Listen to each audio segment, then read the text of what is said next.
शाम अपनी गाय को चारा पानी दिया करता था, लेकिन बदले में वो गाय रामू को बस थोड़ा सा ही दूध दिया करती थी, जिससे रामू के घर में 2 वक्त की चाय आराम से बन जाया करती थी। ऐसे ही एक दिन रामू की पत्नी रामू से बोलती है, सुनिए जी, मैं काफी समय से आपसे कुछ बात करना चाह रही थी। हाँ बोलो, क्या बात है? जी मैं कह रही थी कि हमारी गाय अब हमारे काम की नहीं है। जितना हम इसे चारा पानी देते हैं उतना तो ये हमें दूध नहीं देती है। तो तुम क्या कहना चाहती हो? जी मैं कह रही थी कि हम इस गाय को बेच देते हैं ना, और इसकी जगह कोई नई गाय खरीद लेते हैं। कम से कम हमारे उसे चारा और पानी देने का कोई तो फायदा होगा। तुम कैसी बातें कर रही हो पूजा? ये मेरी गाय नहीं बल्कि मेरी संतान है, और तुम मुझे अपनी संतान को बेचने के लिए बोल रही हो? देखिए, मैं जानती हूँ कि पशु जब घर में हो तो उससे लगाव हो जाता है, लेकिन अब इससे लगाव करने का कोई फायदा नहीं है। कल को अगर ये दूध देना भी बंद कर देगी ना पूजा, तब भी मैं इसे कहीं नहीं बेचूंगा। ये छोटी सी थी तब मैं इसे अपने घर लेकर आया था। जब तक इसका जीवन है ये मेरे साथ ही रहेगी। इतना कहकर रामू वहाँ से चला जाता है और आंगन में बंधी हुई गाय रामू और पूजा की सारी बातें सुनकर खुद से बोलती है, मेरे मालिक मुझे कितना प्यार करते हैं, मैं उन्हें उनकी जरूरत मुताबिक दूध भी नहीं दे पाती हूँ, फिर भी वो मुझे बेचने को तैयार नहीं है। जैसे मालिक मेरे लिए वफादार हैं, वैसे ही मैं उनके लिए भी हमेशा वफादार रहूंगी। दिन गुजरते चले जाते हैं। रामू तो अपनी गाय का पूरा ख्याल रखता है, लेकिन पूजा को अब घर में बंधी वो गाय बिल्कुल भी अच्छी नहीं लग रही थी। रामू आगे पीछे होता तो पूजा उस गाय को भला बुरा कहने लगती। ऐसे ही एक दिन पूजा खुद से बोलती है, मेरे पति तो इस गाय को घर से निकालेंगे नहीं, अब मुझे ही कुछ करना पड़ेगा। इतना चारा खिलाना और पानी पिलाना बेकार जा रहा है इस गाय के ऊपर। मुझे तो ये फूटी आंख नहीं सुहाती अपने घर के आंगन में। ये जाएगी तो कम से कम मैं कोई नई गाय या भैंस लेकर तो आ पाऊंगी जो मुझे दूध देगी, और फिर उसका दूध निकालकर मैं बेचकर थोड़े पैसे कमा लूंगी। रामू के गांव में ही रहने वाला राकेश नाम का एक आदमी था, जो रामू से बहुत ज्यादा चिढ़ा करता था। दरअसल रामू एक बहुत ही अच्छा आदमी था, जिस वजह से गरीब होने के बावजूद भी यदि रामू गांव में किसी से मदद मांगता तो कोई भी उसे मना नहीं करता था। पूरे गांव में अमीर लोगों से भी ज्यादा इज्जत गरीब रामू की थी, और यही चीज राकेश को बिल्कुल भी अच्छी नहीं लगती थी। उसे इस बात की बहुत अच्छे से खबर थी कि रामू की पत्नी अपने घर में बंधी हुई गाय को बिल्कुल भी पसंद नहीं करती है, और वो कहीं न कहीं उस गाय को अपने घर से निकालने की कोशिश कर रही है। ऐसे ही एक दिन जब रामू घर पर नहीं होता है, तभी राकेश रामू के घर जाता है और पूजा से बोलता है, अरे भाभी जी, कैसी हैं आप? मैं ठीक हूँ भाई साहब, आप बताइए कैसे आना हुआ? कुछ काम था क्या आपको? अरे काम तो कुछ नहीं है, मैं तो यहाँ आपके पास एक प्रस्ताव लेकर आया था। प्रस्ताव? कैसा प्रस्ताव भाई साहब? दरअसल बात यह है ना भाभी कि मेरी जानकारी में कोई मुझसे गाय खरीदने की बात कर रहा था। उसे अपने खेत के काम के लिए गाय चाहिए थी। तभी मेरे दिमाग में आपकी गाय का ख्याल आ गया। अगर आप अपनी गाय को बेचना चाहती हैं तो मुझे बता सकती हैं, बदले में मैं आपको अच्छी कीमत दिलवा दूंगा आपकी गाय का। बेचना तो मैं चाहती हूँ, मगर मेरे पति इस बात के लिए राजी नहीं होंगे ना। मैं उन्हें बिना कुछ बताए आपको ये गाय नहीं दे सकती। रामू गाय को कभी नहीं बेचेगा भाभी, उसका स्वभाव मैं जानता हूँ ना। बाकी आप देख लीजिए, अगर आपका मन हो तो बता देना, मैं आपको खूब अच्छा पैसा दिलवा दूंगा। बस एक बात का ख्याल रखिएगा, रामू को इस बात का पता नहीं चलना चाहिए। राकेश वहाँ से चला जाता है, पर राकेश की बातों से अब पूजा के मन में और भी ज्यादा लालच भर जाता है, और वो जल्दी से जल्दी अपनी गाय को बेचने की ठान लेती है। बेजुबान रामू की गाय पूजा और राकेश की ये सारी बातें सुन लेती है, पर फिर भी रामू को कुछ नहीं कह पाती। एक सुबह जब रामू अपनी गाय को पानी पिला रहा होता है, तभी वो देखता है कि उसकी गाय की आंखों में आंसू बह रहे हैं। ये देखकर रामू हैरान हो जाता है और बोलता है, अरे क्या हो गया, तू रो क्यों रही है? किसी ने तुझे कुछ कह दिया क्या? अजी इसे कौन क्या कहेगा, सारा दिन तो ये आंगन में ही बंधी रहती है। तुम देख नहीं रही हो क्या पूजा, इसकी आंखों में आंसू आ रहे हैं। ओ न हो, मेरी गाय को जरूर कोई तकलीफ हो रही है। आप बस बेकार ही सोच रहे हैं। अरे जानवरों की आंखों में आंसू आ जाते हैं, और वैसे भी इसे भला क्या तकलीफ होगी, इतना तो ख्याल रखते हैं आप इसका। पर फिर भी मेरा दिल नहीं मान रहा है। मेरा दिल कह रहा है ये कुछ न कुछ कहना चाहती है पर कह नहीं पा रही है। बस बस अब बहुत हो गया, इतना भी ज्यादा प्यार मत जताओ अपनी गाय से। पूजा ये बस गाय नहीं है, संतान है मेरी, और मैं अपनी संतान की आंखों में आंसू नहीं देख सकता। मैं अभी जानवरों के चिकित्सक को बुलाकर लेकर आता हूँ। इतना कहकर रामू वहाँ से चला जाता है और गांव में स्थित जानवरों के अस्पताल पहुँचता है, जहाँ से वो जानवरों के चिकित्सक को अपने साथ लेकर अपने घर पहुँचता है और अपनी गाय का चेकअप करवाता है। अच्छे तरीके से जांच करने के बाद चिकित्सक रामू से बोलता है, आपकी गाय बिल्कुल ठीक है और वो बहुत ज्यादा स्वस्थ भी है। उसे किसी तरह की कोई बीमारी नहीं है। सुबह मैंने अपनी गाय की आंखों में आंसू देखे तो मेरा दिल ही घबरा गया था, इसलिए मैं आपको बुलाकर ले आया। घबराने की कोई जरूरत नहीं है।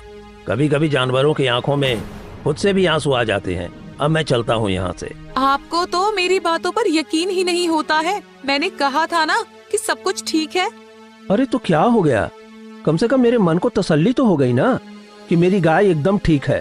दिन गुजरते चले जाते हैं और हर गुजरते दिन के साथ रामू का प्यार अपनी गाय के साथ और भी ज्यादा बढ़ता चला जाता है।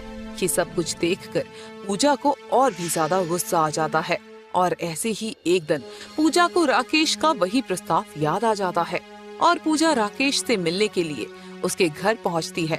पूजा को देखकर राकेश बोलता है, लगता है भाभी जी आप अपनी गाय को बेचने का पक्का मन बना चुकी हैं, तभी आई हैं यहाँ पर।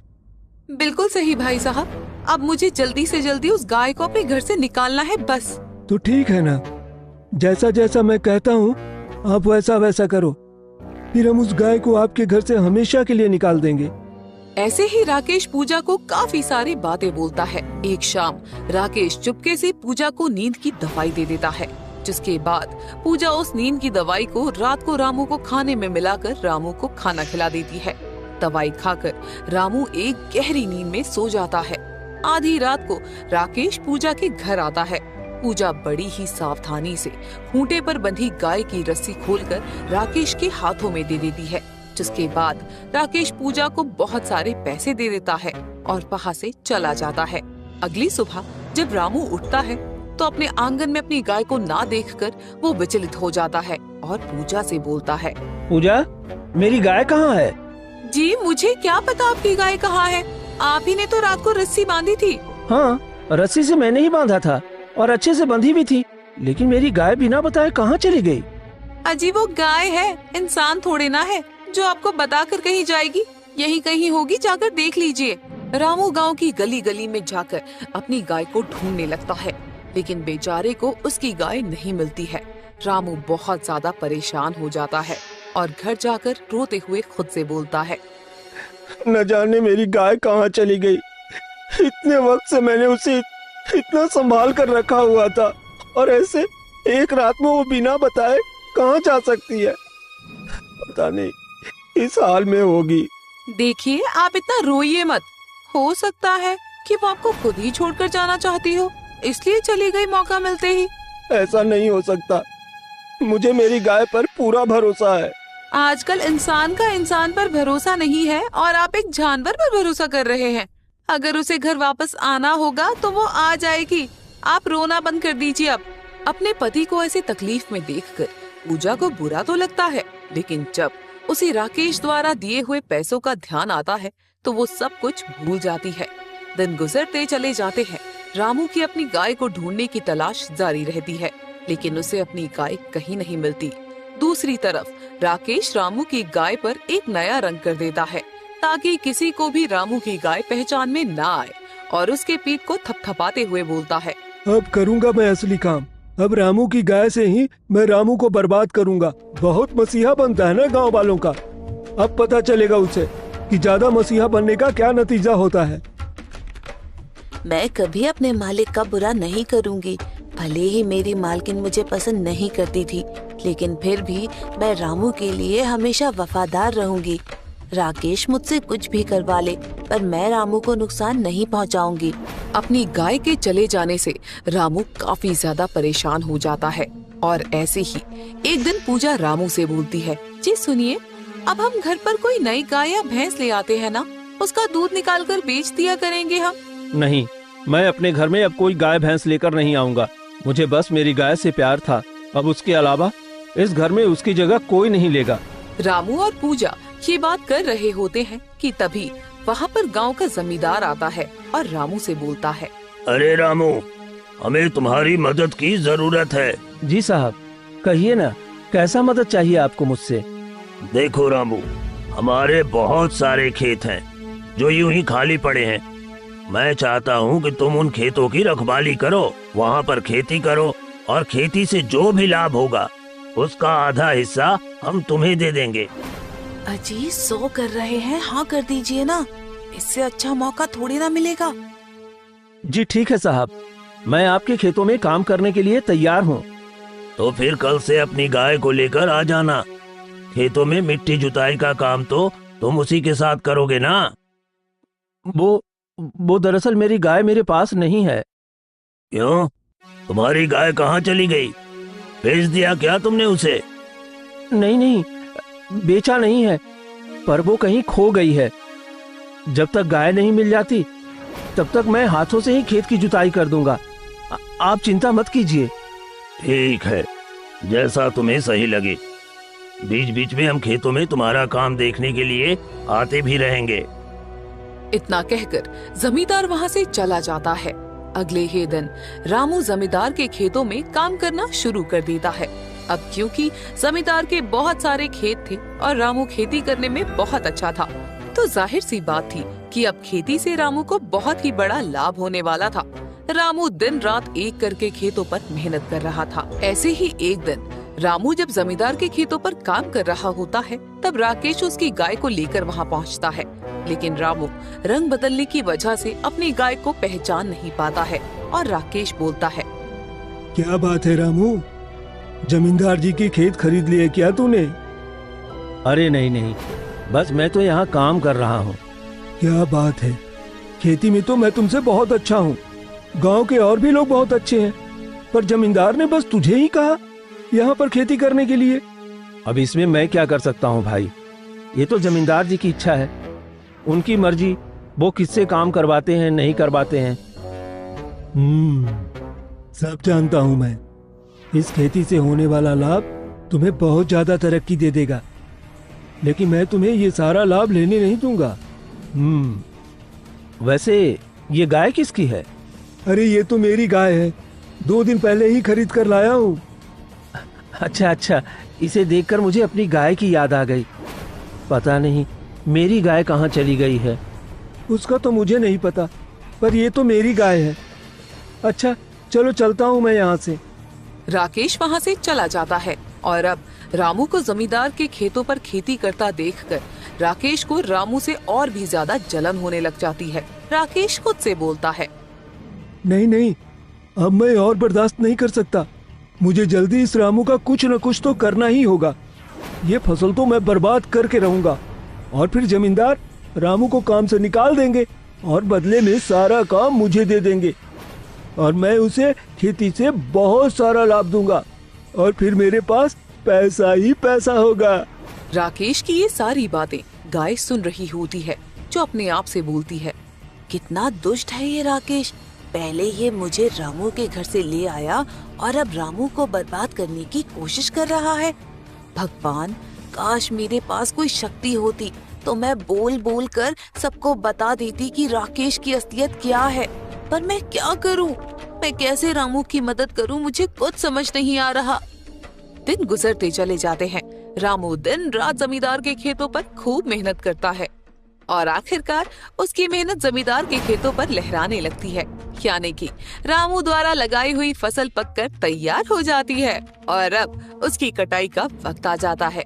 जमींदार रामू द्वारा की हुई खेती को देखकर बहुत ज्यादा खुश होता है और रामू को शाबाशी देते हुए बोलता है, बहुत अच्छी खेती की है तुमने इस बार, तो बहुत अच्छी कीमत भी मिलेगी। मैं तुम्हारे काम से बहुत खुश हूँ और मैं चाहता हूँ अब मेरे बाकी के खेतों का काम भी तुम ही संभालो। तो वैसे भी तुमसे ज्यादा वफादार और बढ़िया आदमी मुझे कहीं और नहीं मिलेगा। जी ठीक है साहब, जैसा आप चाहें। इतना कहकर जमींदार वहाँ से चले जाते हैं वहीं दूसरी तरफ राकेश, जो कि छुपकर रामू और जमींदार की सारी बातें सुन रहा था, वो खुद से बोलता है। वक्त आ गया है, अब मैं रामू की गाय के हाथों ही जमींदार के खेतों यानी रामू की मेहनत को बर्बाद कर दूंगा।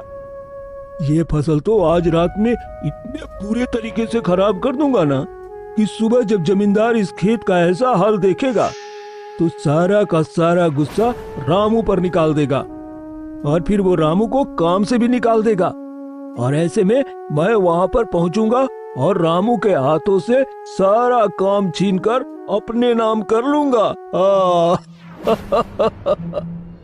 ऐसे ही उस रात राकेश रामू की गाय को लेकर जमींदार के खेतों में जाता है और उस गाय पर बैठकर फसल को रौंदने की कोशिश करता है, लेकिन रामू की गाय जमींदार के खेतों पर चलने को तैयार ही नहीं होती है।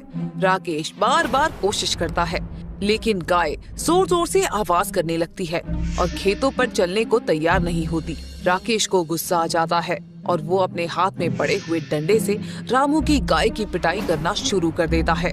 रामू की गाय पूरी तरीके से दर्द में कराहने लगती है और वहाँ से भाग जाती है। राकेश गाय को पकड़ने के लिए उसके पीछे पीछे भागता है। भागते भागते गाय रामू के घर पहुँच जाती है और जोर जोर से आवाज करने लगती है। तभी रामू और पूजा निकलकर घर से बाहर आते हैं और रामू गाय को देखकर बोलता है, अरे तुम तो राकेश की गाय हो ना, तो इस वक्त यहाँ क्या कर रही हो? गाय घर के भीतर आती है। जिस जगह रामू अपनी गाय को नहलाया करता था उस जगह जाकर खड़ी हो जाती है, जहाँ पहले से ही थोड़ा पानी भरा हुआ था। गाय उसमें बैठ जाती है, जिस वजह से उस पर लगाया हुआ काला रंग उतरकर बहने लगता है। ये देखकर रामू हैरान हो जाता है। इसके बाद रामू एक के बाद एक बाल्टी भरकर उस गाय पर पानी डालता है और आखिरकार रामू को अपनी गाय की पहचान हो जाती है और वो उसे गले लगाकर बोलता है, अरे तुम तो मेरी गाय हो, मैं तुम्हें कहाँ कहाँ नहीं ढूंढा, तुम बिना बताए कहाँ चली गई थी और तुम्हारा ये हाल किसने किया? गाय जोर जोर से अपना सिर हिलाने लगती है। तभी रामू बोलता है, क्या बात है? क्या तुम मुझे कुछ बताना चाहती हो, कुछ कहना चाहती हो? क्या मैं तुम्हारे साथ चलूं? कोई परेशानी में है? रामू की ये बात सुनकर गाय अपना सर हाँ करके हिलाने लगती है, जिसके बाद गाय रामू को लेकर जमींदार के खेतों में पहुंचती है, जहां पर राकेश हाथों में मशाल लिए फसल को आग लगाने वाला था। तभी गाय जल्दी से भाग कर जाती है और राकेश पर वार करती है, जिससे राकेश के हाथों से मशाल छूटकर जमीन पर गिर जाती है और रामू बोलता है, ये सब तुम क्या कर रहे हो राकेश? जानते भी हो कि फसल मैंने कितनी मेहनत से लगाई है और तुम इसे जलाने की कोशिश कर रहे हो? हाँ, जलाने की कोशिश कर रहा हूँ। और ये गाय तुम्हारे पास कहाँ से आ गई? इसका काला रंग उतर कैसे गया? इसका मतलब कि मेरी गाय पर काला रंग तुमने किया था। इतने दिनों से तुम मेरी गाय को लेकर घूम रहे थे और मुझे इस बात का पता भी नहीं था। सच सच बताओ राकेश कि पूरी बात क्या है, वरना मैं अभी अभी जमींदार को बुलाकर तुम्हारी सारी हरकतें बता दूंगा। जमींदार के डर से राकेश रामू को सारी बातें बता देता है, किस तरह उसने उसकी गाय को घर से निकाला और पूजा ने उसमें उसका पूरा साथ दिया। गुस्से में बौखलाया हुआ रामू राकेश और अपनी गाय के साथ घर पहुंचता है, जहां पूजा रामू का इंतजार कर रही होती है। रामू पूजा की गाल पर खींचकर एक तमाचा मारता है और उसे सारी बात बताता है और बोलता है, पूजा तुम्हें जरा सा भी शर्म नहीं आई ये सब करते हुए? अरे मैंने तुमसे कितनी बार कहा था, ये गाय मेरे लिए मेरी संतान के बराबर है और तुमने मेरी संतान को चंद पैसों के लिए इस लालची आदमी को बेच दिया। मुझे माफ कर दीजिए जी, मुझसे बहुत बड़ी गलती हो गई। लालच में आकर मैं बहक गई थी। अरे सीखो कुछ इस बेजुबान गाय से, ये कितनी वफादार है। न जाने कितना कष्ट सहा होगा इसने राकेश के हाथों, लेकिन फिर भी इसने जमींदार के खेतों को बर्बाद करने में राकेश का साथ नहीं दिया। और तुम मेरी धर्म पत्नी हो, फिर भी मेरे साथ बेवफाई की। लेकिन इस गाय ने कष्ट सहने के बाद भी मेरे साथ वफादारी की। बोलो, क्या अभी भी मेरा इस गाय से प्रेम करना गलत है? रामू की ये बात सुनकर पूजा का सर शर्म से झुक जाता है और राकेश भी वहाँ से चला जाता है। और उस दिन के बाद फिर कभी भी रामू को या उसकी गाय को नुकसान पहुंचाने के बारे में नहीं सोचता। सारी घटना के बाद पूजा भी गाय की वफादारी से भली भांति परिचित हो जाती है।